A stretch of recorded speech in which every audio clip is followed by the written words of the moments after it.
Taking you around Dog Nation in 90 seconds, this is DN90, presented by Dixie Vodka. Score a touchdown at your next tailgate with Dixie Vodka. Made in America, raised in the South. Hello, everybody. I'm Brenton Adams. A lot of Georgia fans saw something on Saturday they did not expect to see. In the midst of Georgia's blowout win versus Middle Tennessee State, a couple Georgia outside linebackers, freshman Brenton and DeAndre Walker, got into a bit of an on-field squabble. At one point in time, even laying hands on each other a little bit. This was a little bit of a surprising scenario for some Georgia fans. Some even worried that it was a problem for the Georgia defense. But when the game was over and Georgia had coasted to an easy victory, Georgia coach Kirby Smart essentially downplayed the entire ordeal. Here's what Smart had to say. They love each other.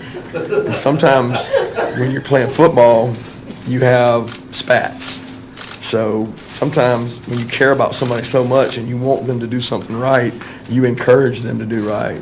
But they did, and we handled it internally. It's not a big deal. They're both over it, and I respect both of them, and they're great kids, and really proud of the way it was handled and the way that they both have fire. You know, the best teams I've been around, I sat in that stadium right there and when I was in Alabama and watched two players about kill Reuben Foster because he gave up an 80-yard run to Nick Chubb, and I knew then that we had a special defense. Well, today showed me some fire and grit that regardless of the score, the standard's here. If you don't play to the standard, then you're going to be called out. Admittedly, the situation with Cox and Walker allowing that to become as public as it did for Georgia probably not ideal, but it's also better than a lot of alternatives. For example, what happened at Florida after Florida's win against Colorado State on Saturday, where Florida coach Dan Mullen was seen dancing in the locker room.